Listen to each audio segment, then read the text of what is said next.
You're listening to A Midlife Less Ordinary, the weekly podcast giving you the lowdown on becoming a cool older dude. The good times are not a faded memory. It's time to start living them again. And here are your hosts, Wayne and Trev. Yeah, hello everyone and welcome to A Midlife Less Ordinary. And I'm Wayne as always, and how's Trev this week? I'm tip-top, fella. Tip-top. Tip-top? Are you sponsored by a condensed cream now? Condensed cream? It was condensed milk, wasn't it? Oh, well, it's close enough. Sorry, but you're not sponsored by them. Have you ever tasted condensed milk? I have, actually, yeah. It's awful, isn't it? Does anybody still actually drink condensed milk? What would you have it with? Would you have it in a cup of tea or coffee? I can't see what you do with it. Right into Trev. He needs to know before he opens that can that's been in there since 1978. Exactly. Actually, I think my dad used to have it in sandwiches. Yeah, I think people do. Oh, by the way, this episode is not about condensed milk products. this is not what this episode's about. So we're sorry if we've alienated you already. Yeah, sorry. We'll get back on track. We'll get back on the condensed milk one another time. If people do know what they do with condensed milk, drop us. Let us know. Go to the website amlopodcast.com and let us know. Why not? Help Trev out. Put me out of my misery. Put him out of his misery. But this milk misery. So this episode is basically all about retro arcade machines, which was a big part of our childhood, and it's entitled "This Game Is Not Over." 10 tens, please, Wayne.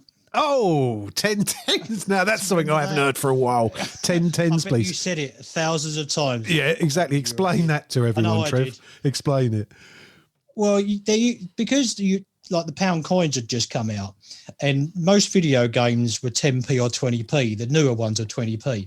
So you couldn't put a pound in and get change. So you had to go to the change booth that was like normally in the centre of the arcade. So you'd go up there, and the person in the booth was either like a middle-aged old woman, which is what we are. Well, I'm not middle-aged. Now there's a revelation. Yeah, it's all the condensed milk I have. But they would be the most miserable person that you could ever meet. True. And they just didn't even talk to you, did they? No, they just slid them round. They'd take the pound, and there'd be like a little change machine, and they'd put the pound in, press a button, it sounded like a ka-ching, like a checkout, a cashier's machine, wouldn't it? Yes. And there'd be this little kind of ramp, and like 10 tens or a denomination of what you wanted would run down this thing and then come into the little chute, like a little banker. Like an helter-skelter with a little collection pot at the end. Yeah, it was. And then you had, like in like a building society or a bank, they've got the counters with the little slots. They'd push it over there, but they'd never speak to you. They'd look at you as though like, you again? What are you doing now? Wouldn't they? Yeah. They were so fearsome, but they were either like kind of women in their 50s with dodgy perms and shell suits on, or younger people doing a part-time job, weren't they? They were studying for something. Yeah. But they wouldn't even look up, would they, as you say? No. You'd give it to it. They were so programmed to put this pound or £2. There wasn't £2 coins. They'd obviously sold their soul, hadn't they, to do that job? Yeah, but they wouldn't even look at you. It'd no. be like using a checkout in the supermarket, and they wouldn't even speak or look at you. It was intimidating. They were so nonchalant. It was. They were so nonchalant. But you needed them. Take your pound, looking away, and they'd use the machine. They normally were still reading, weren't they? Yes, reading a book or something. That's what it was. They were looking down and reading. But honestly, that I haven't heard that term in ages. 10 tens, please. Yeah, that is a classic. Honestly, I must have said that 1,000 times. But we needed these people at the end of the day. Yes, because you couldn't play them with a pound. No, because exactly. So you couldn't. You know, it's it was something else. That does make me laugh. But so retro arcade machines. Now a big comeback's being made with these machines. I've actually got one myself in my house, much to my other half's dismay. And I'm looking to buy another one. Which one you've got? Well, yeah, but there's I won't go into the big reasons right now, but I've got the 1-Up arcade 1-Up, Teenage Mutant Ninja Turtles, but that's mainly because we've got a 9-year-old in the house and the artwork's great, but that's not the best machine to buy. And at the end, I'll give you tips as to what's the best machine to buy for your home because they're affordable now. now. They are like a man cave's dream, yes, aren't they? yeah. To have one of them. Exactly. I'd love one, which is ridiculous, really, because we've got computers with consoles, we've got emulators. Yeah, these Raspberry Pi things that one of our listeners has been kind enough to lend me, so I can have a couple of games of some old retro games to get me back in the mood for possibly the second part of this. So we can actually talk about what other ones are available now. That looks, because you know about the Raspberry Pis, don't you, Wayne? I know a little bit about them. There's some topics about games and things that are a bit dodgy, but as long as you own the legal ROM to put the game on the Pi, then you can. The actual machine itself is lent me. It looks like something that was done in a school science project. Yeah, it is. They're very versatile things, actually. Yeah. Raspberry Pi. If you like hobbies and messing about with stuff, it's not really Trevor and myself's forte. Really. No. Oh, I believe this dude made it. Yeah, exactly. If you like tinkering with stuff, Raspberry Pi's for you. You can make lots of stuff out of it to automate your home and I'm looking forward to playing it, using it. Yeah. Just really do a YouTube just with that. Put me back. Yeah, exactly. I'll put a review of it up if you want, or something like that. Yeah, cool. We'll put a link to where people can get hold of them as well, because they're not actually they're very cheap actually to purchase. Oh, really? Yeah. I think he said he made it from like a YouTube video he watched. Yeah. You buy the basic bits and you can put different parts on it depending on what you're using it for. But is there soldering? Only if you want to. Yeah, you can buy, as I say, different stages of kits. And you can basically just build your own arcade machine or something around it. And you can basically play a lot of the games we're going to mention tonight. Yeah, so give us great memories. Exactly, and have led us to what have led you to buy a full-size Teenage Mutant Ninja Turtle. What isn't cool for somebody around midlife, for a man especially, that where an arcade machine doesn't evoke certain memories like Space Invaders, the cabinet. Did you actually play Teenage Mutant Ninja Turtles very much? I was actually a bit older then, wasn't I? Because that was late 80s, so I was about 18. I remember it. I remember. I can see it now. Oh, it's great to have. But get obviously a couple of games inside a massive arcade cabinet. I mean, these are one-up arcade machines. If you don't have the riser with them, they're more for a hobbit because they're only about 45 inches tall. But you buy a riser. So, do you remember talking of like the way machines were? Do you remember tabletop games? Yeah. You can buy them now as well. Cocktail cabinets. Yeah, they were designed for pubs. Cocktail tables. Tables. Put their pints on the table. They're a big thing now. Again, I'd have one of them in the front room. I might push it. The controllers were underneath, weren't they? Yeah, they're brilliant. You can get one of them for about 800 quid. Decent ones with 3,000 games on them. Yeah, they're all about, honestly, and a lot of them will be pants games, but a lot of them are the original classics. But some of these, as I say, is a bit of a grey area because some of these games you might be downloading, and like you used to download them, or not download, copy the music onto your tape in 1978 from Top of the Pops onto a tape. It's a bit in that kind of category of stuff, but there is some legal versions we will talk about. Okay. So yeah, sorry, no, go on, man. Sorry, no, go on. Just going to say, if I was to have one arcade machine, I would have Defender.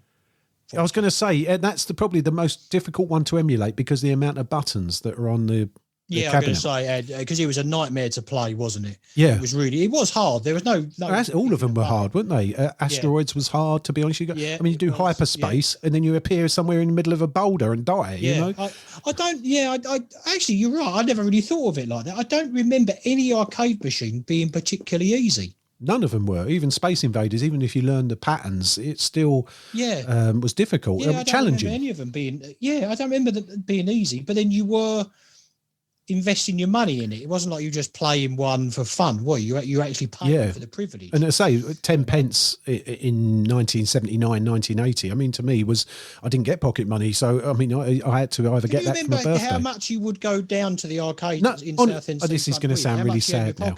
Well, for a start, I used to go down when I was at junior school, which now kids wouldn't be allowed out. Don't make people think you were like a chimney sweep. No, I was. I'm not going to go. Thanks, Dick Van Dyke. All of a sudden you've got like looking for a charity hand. Yeah, okay. This isn't a cry for help. Don't send Wayne shoes. No, and put me as some kind of Oxfam collection or something. But you thought I was no. He tries to push me to these places I don't really want to go. Tried to pry us out. Yeah, you do. Out the wiki. But seriously, and this is, I think you were the same as me when we were. I mean, nowadays I know this from obviously we've got a 9-year-old, and they're not allowed out of your sight these days. But when I was between the ages of 8 and 11, I used to go down the arcades. Now, I wasn't necessarily allowed to. My mum used to come and pull me out by my ear rolls and drag me out into. Oh, I didn't always have a car. Here we go. Bring the world's smallest violin out again. Exactly. But yeah, I used to get dragged out. But I used to stand in the arcades. I didn't have any money, just watching people, hoping they'd let me have a go. Give me your last life, mate. Or something. I knew you were going to say that. Just hang about and be as annoying as possible. Yeah, I did. You wouldn't believe that's me, would you? Did you used to put your fingers in the chain? Yes, I used to wait for 10p's to fall out the 10p falls, and they did sometimes. I used to get like 30p and think I was rich, you know. I think when I started going down the arcades, I think I used to take about £2, I think, would last me. What? There we go, rich old Trev with all his stuff. Yeah, no wonder I was a popular kid. Yeah, giving it all away because he could afford to. Yeah, I'm sure it was about two. Yeah, I used to have like £2. Well, this is when you was at junior school, like kind of. Yeah, between about 10, 11. I think I used to have £2 because I'm sure I used to get. I think I was paid £3.50 a week from my paper round. What, when you was between the age of 8 and 11, you were the chimney sweep? No, I was obviously. You had to be a bit older then to do a paper round. Yeah, that's right. Yeah, I think you don't want to get crows in trouble. Yeah. No, I want crows. I get crows in trouble. Sorry, this was a local news agent. If anyone's wondering, Harvey's. Harvey's. Sorry. Yeah, I think I used to get. It might have been £7.50. I think actually, a week. But when I was sort of 10, 11, I think I used to get £3.50 a week pocket money. So £2 down the arcades was about right, and that would virtually give you either 20 goes of the crappier games for 10p. Yes. Or 10 goes of like the newer stuff like Paperboy, Operation Wolf for 20. Oh, this is more when you're about 12, 13 now then. Yeah, they were the 20p games, weren't they? Early Marble mid-80s. Madness. I think Marble Madness was 20p.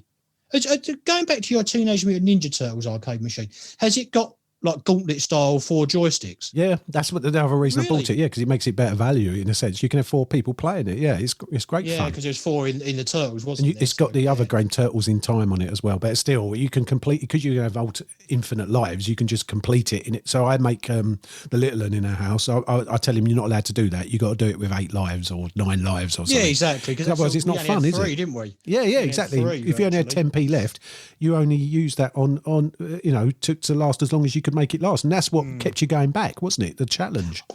One of the other things, and I don't think people realise in today's society, excuse me, is we'd play the arcades because they look so advanced. Yes, but we'd still use like Spectrums and VIC-20s and Commodores at home, wouldn't we?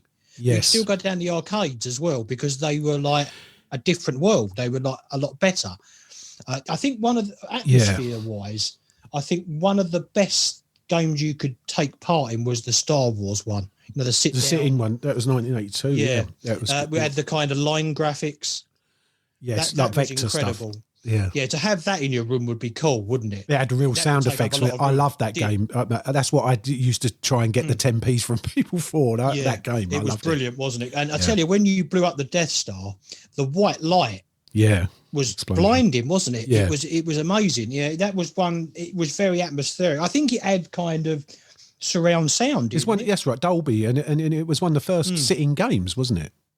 I think it was. Yeah, it was. I remember seeing it in Harbour Lights and thinking, "Wow, that's amazing." Harbour Lights was an arcade, and it looked incredible, didn't it? All the paintings. That was the other thing as well with a lot of the arcade machines was the graphics round it. But that's still what you choose when you have one at home. The graphics are part of it. I think one of the best side graphic panels was Galaxian, wasn't it? Yes, with the kind of insect with the big eyes. That was incredible. They were art in itself, weren't they? Yeah. Yeah, and you still get that feeling. I'll tell you what, Trev, because I know it's not something you've really looked into. I'll send you some of the links to some of the places I've been looking and the graphic and artwork, because it does evoke them memories of being young again. You know. Yeah. I bet you were one of those kids that used to press the button on Temple of Doom, Indiana Jones. I bet you were, because I didn't have any money. Because I used to walk around the arcades just looking. That's it. And the Raiders of the Lost Ark machine again. this is when I was about 12. I did once I got like Trev. Once I got a paper round, I was okay. I used to spend it obviously down the arcades when I was 12 when I got a paper round. So then I used to earn £6.50 and I was rich as far as it went. But there was a game when I didn't have any money called Raiders of the Lost Ark, but obviously, Indiana Jones and the Temple of Doom, wasn't it? Temple of Doom. It was the second film. The second one. So I must have been a bit older then. So I'm 16 game, pushing buttons on things. That's a bit childish, isn't it? It's a bit like now, grow up, please. So that's really dropped myself in it there. But you used to push the button on the thing and you used to get a free play of the music, didn't you? The theme tune. And I thought that was clever. Like actually, the game weren't a lot of bottle, was it? No, it's rubbish. It was on the minecart, wasn't it? Didn't it? Yeah. Yeah, exactly. Yeah, it weren't a lot of bottle though. So to be honest, I'm thinking if you were hanging about arcades when you were 16, you were one of those guys. Definitely. A whole evolved of the whole thing, Trev, right from Space Invaders and Pac-Man right through to until I was in my 20s and the PlayStation came out, I think. And I think where me and you differed though, when we were like with arcades and machines, was I was only ever into the video games. You actually quite like the kind of fruit machines and stuff. You remember that? Yeah. Lucky I'm not now, am I? I'm not. I hate them. No. But, I did used to play the fruit machines. Yeah. Even when we were in our early 20s, remember like us going for a beer after work and stuff, and I could see it flashed in your eyes. You were like, and you were one of them guys that you could listen to it, couldn't you? Yes.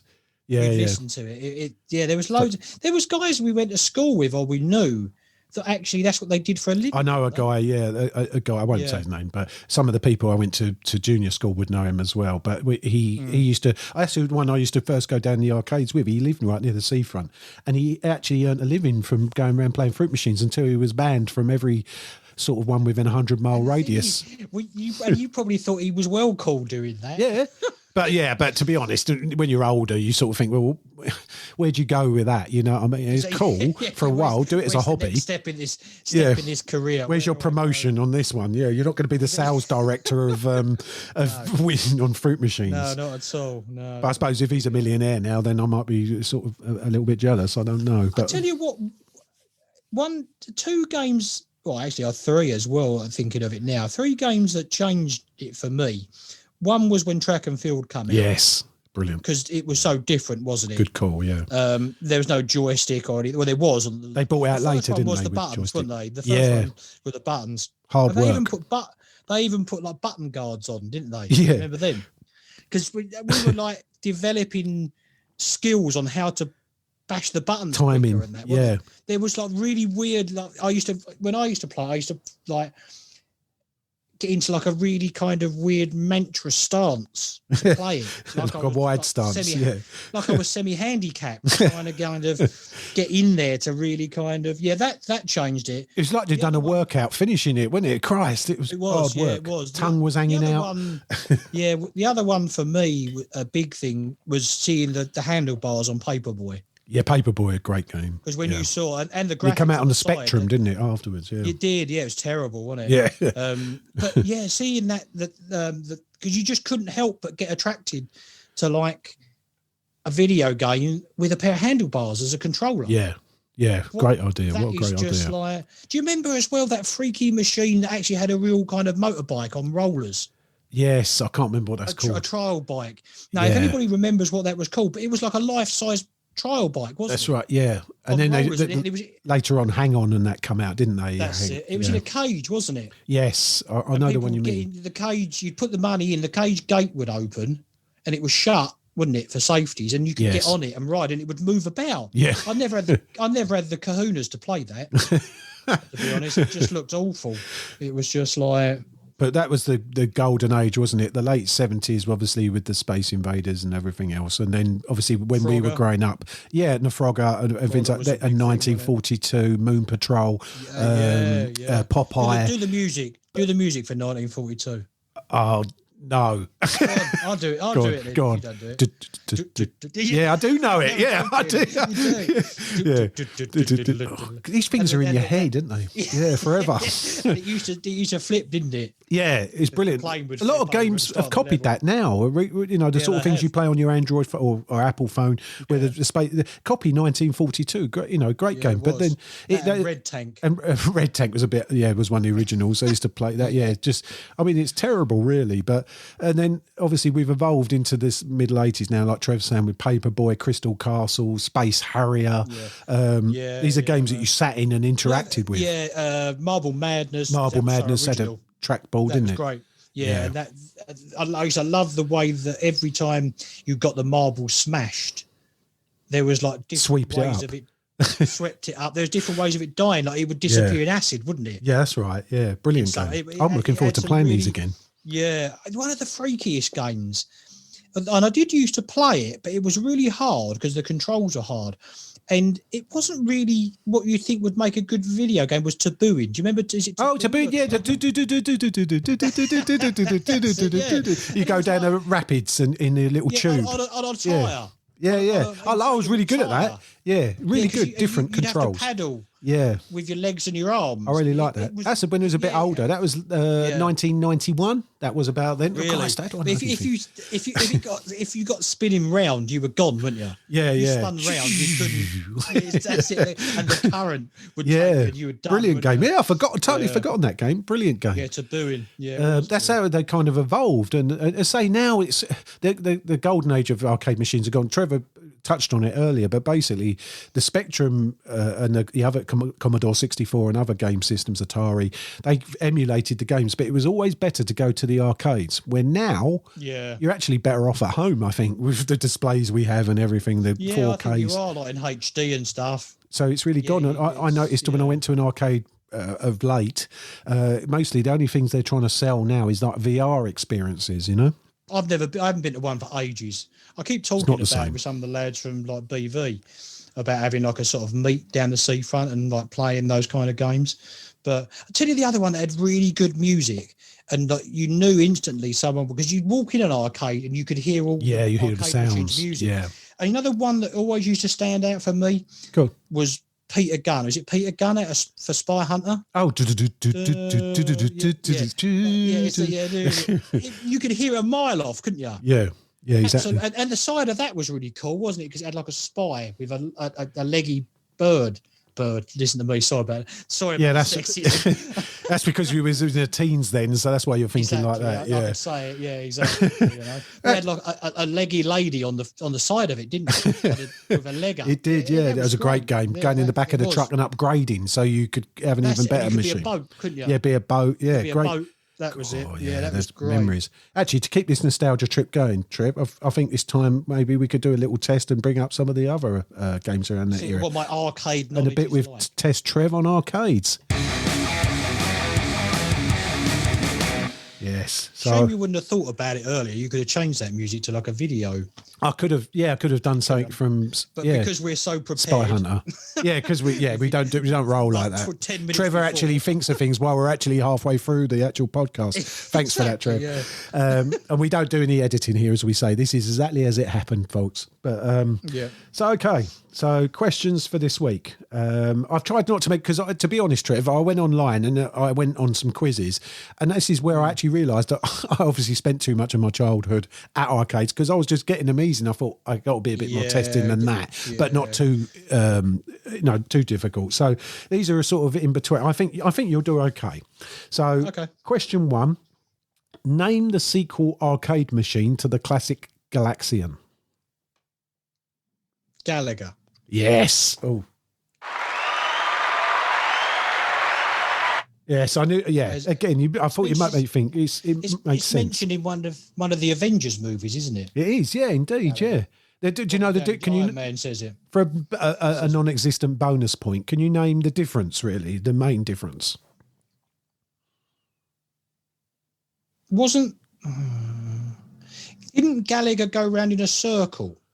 No, yeah, it did go up the side slightly, but main difference was if your ship got captured and you rescue it, you keep both ships on the screen. That was double firepower. There was 2 ships. Yeah, it was. But don't worry, there was no points in that, so you got that one right. Don't worry, mate.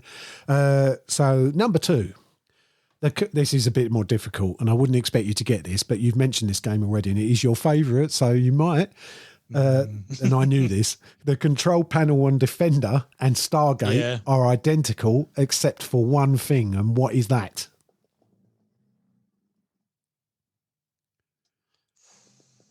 Ooh, I can hear him ticking. I can hear it. That's my cat snoring again. Oh, is it the Not cat me snoring? ticking. Yeah, it's the cat The snoring cat wants to again. get in on this action. He loves it when I'm doing this podcast. The cat. He just like. But does he know what the panel difference between Defender and Stargate? I don't want to wake him up and ask him. He would know though, wouldn't he? Yeah. He would. You're not going to get this one. No, whoa, hold on. Hold on. You're Googling it. I know. You're taking too long. I'm not. So there's a button difference. Yeah, identical except for one thing. If I was to say the word hyperspace, would that mean anything? Yeah, I know what you mean. It's not. You're not. You're close, but you're not right. It's.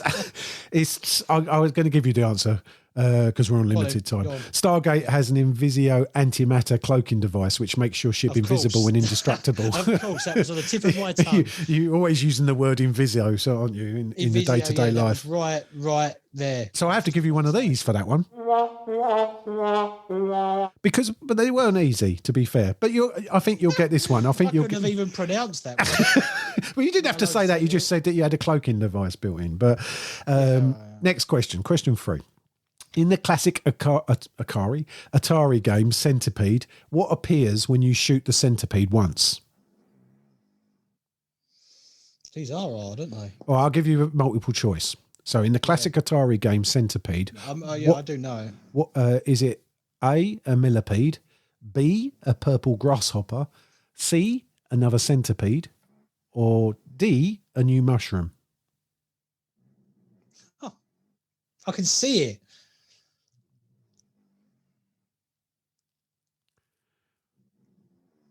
Yeah. Millipede. I can only...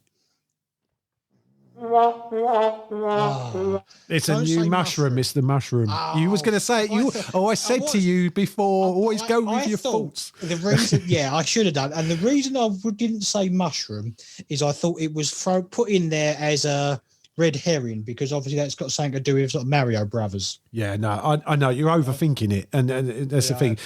Let's say I haven't made these really. These were more the tougher questions because I'm not being funny. The easy ones for us, we would just plow through, and it wouldn't make it. Exactly. We want people to be thinking at home. That's true. Okay, so last one. Again, it's not easy, but you might know it. Question 4. What was Mario's original name in the video game Donkey Kong? And it's something to do with the way he carries on. It's very basic. Mario's original name. It's not bad. I'm going to give you that. It's not, but... It's Jumpman. Jumpman. That's I knew you were on the right track. Yeah, I knew it. Yeah, and the reason and the reason it's called. I was going to say Jumper.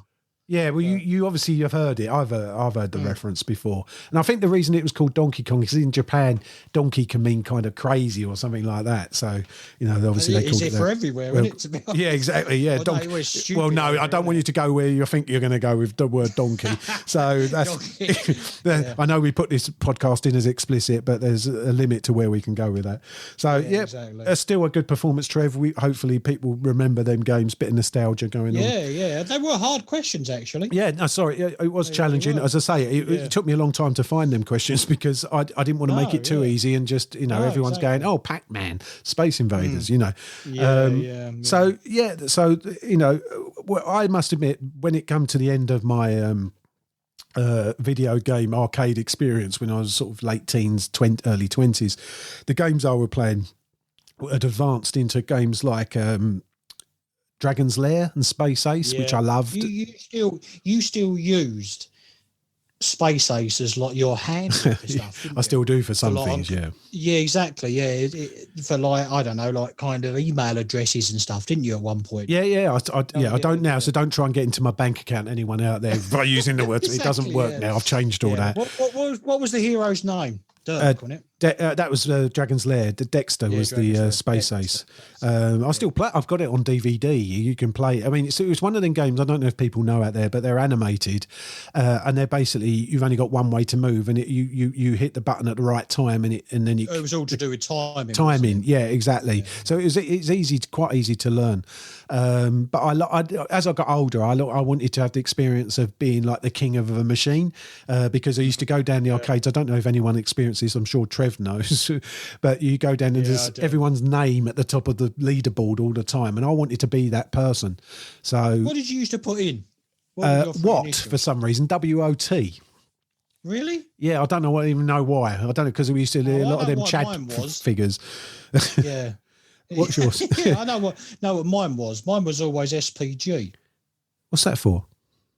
Special Patrol Group. Oh, right. Okay. And it was, you know why? Because it was Vivian's hamster off the young ones. Well, young ones. Yeah. Oh, no, that's quite clever for some. Yeah, that's why your youth. For an 11-year-old. Yeah. No, obviously, you weren't familiar with me on there because I never used to get on. And there was always that one guy, wasn't there, down our seafront? Yes, there was a guy called, PIG, Peak. I used to, and his name was at the top of every leaderboard, and I wanted to be him. Every machine you went up to and looked at, his name was on it. But you know what? You know, when you say, Trev, you reap what you say. I mean, when I actually found out who this was, and I didn't know, I was watching a guy, I can't remember what one of the games it was, but this guy was smashing it on this arcade machine. And this was years after I'd seen the name around everywhere. And I saw this guy smashing it. I thought, this is entertaining. And he finished, put his name in. It was him. It was PIG. Really? God, he looked like the biggest geek you can ever imagine. What a surprise. Yeah, what a surprise. Because he did nothing else but play video games all day long. So play video games. You know, I remember, I don't know how old me and you were, but we actually tried to reminisce, didn't we? Do you remember one Christmas Eve we finished work and we went down the arcades? Yes. Yeah. Remember this? Yes. And there was an arcade, a really grotty old one. That was a really cheap one. And they used to do like food, didn't they? Like breakfast. Had a old tin of beans from 1948 on the shelf. Yeah. The only one I remember, it used to have it was called Wonderland. Wonderland, yeah. And when we were kids, upstairs, Scalextric. Yeah. But downstairs it was, but this counter they served was awful, and as you say, they used to have like a pyramid of beans or like a little display of Nesquik chocolate milk. Do you remember that? Yeah, I loved it in there. For donkey. And I remember me and you getting a breakfast, and we sat outside because we wanted to smoke, and we sat outside in the freezing cold on Christmas Eve eating these horrible fried breakfasts. We did this before we went for a drink, didn't we? Yeah, and honestly, we were freezing. And I remember dropping a sausage on the as floor. They say, said the vicar to the top. Exactly. And I remember it rolling off, and I was still so hungry and cold that I actually ate it off the floor. Yes. And I can remember it had grit in it, and I was like. I was and the old girl, she had a really greasy tabard on, didn't she? Like a see-through greasy woman in a tabard. Yeah. And I mean, we still had our work uniform on, didn't we? You'd be glad to know that Trev and I have evolved since then. We now eat indoors.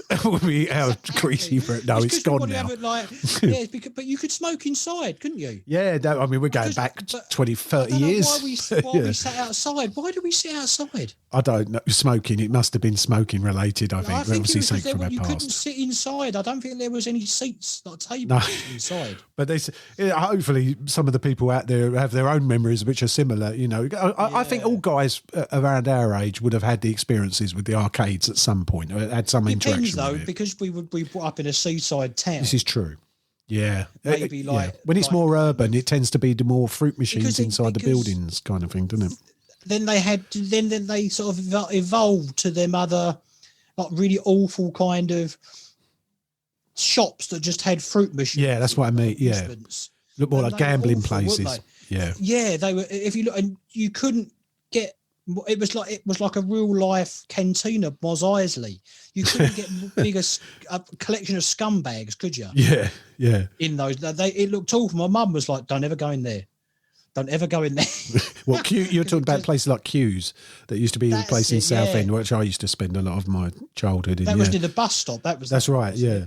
Yeah. No, that was clever though, putting one there, because people that were waiting for the bus go and spend would a just go in 50p or and something. spend their, exactly. It was kind of, but yeah, that Wonderland trip was very fun. Thanks. I'm glad you enjoyed it, and you've stayed a part of your memory forever, Trev. I take you to all the best places, as they say. Yeah, exactly. Yeah, definitely. So I'd like to share with everyone, just like basically, I've been doing a lot of research because I'm going to buy this other machine for home. And I'm going to try and encourage Trev to get one at some point because he's got some spare rooms as well. And so we can both waste 800 quid on something. But these are available, come from America, but this one is a proper built gaming system, and it also includes 3 different control ways, so you can play all the different games like we've been mentioning: Crystal Castles, Marble Madness, as Trev mentioned earlier. And this, it's got a trackball built into it. It's got 6 buttons, a joystick, and 2 spinners, so you can play breakthrough and things like that. It's got you can do every control. It's a 2-player at the same time. It's got a 24-inch screen. It's full size. £800. It's called, and I'm not sponsored by them. We're not sponsored by them at all. I'm just saying. But if you want to send me one, you can. It's called an AT Games Legend Ultimate 300 multi-game arcade machine. I've done my research on it.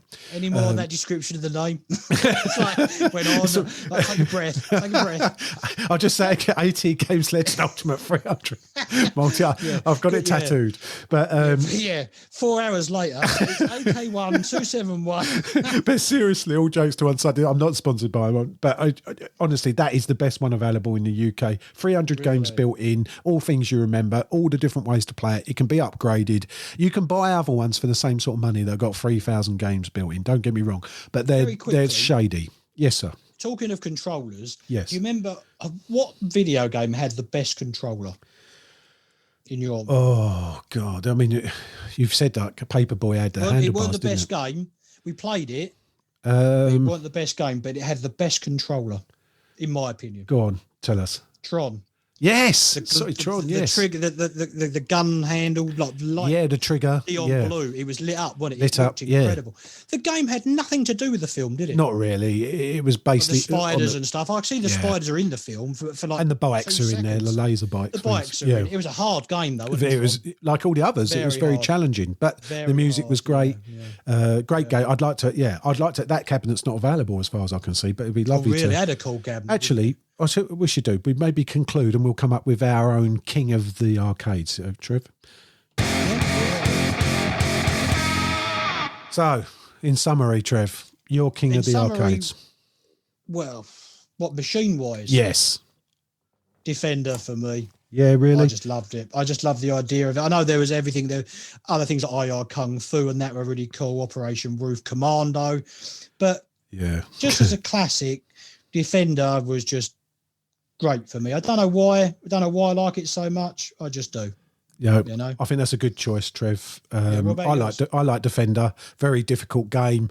As I say, I don't think they can emulate it properly yet because the button configuration is so different.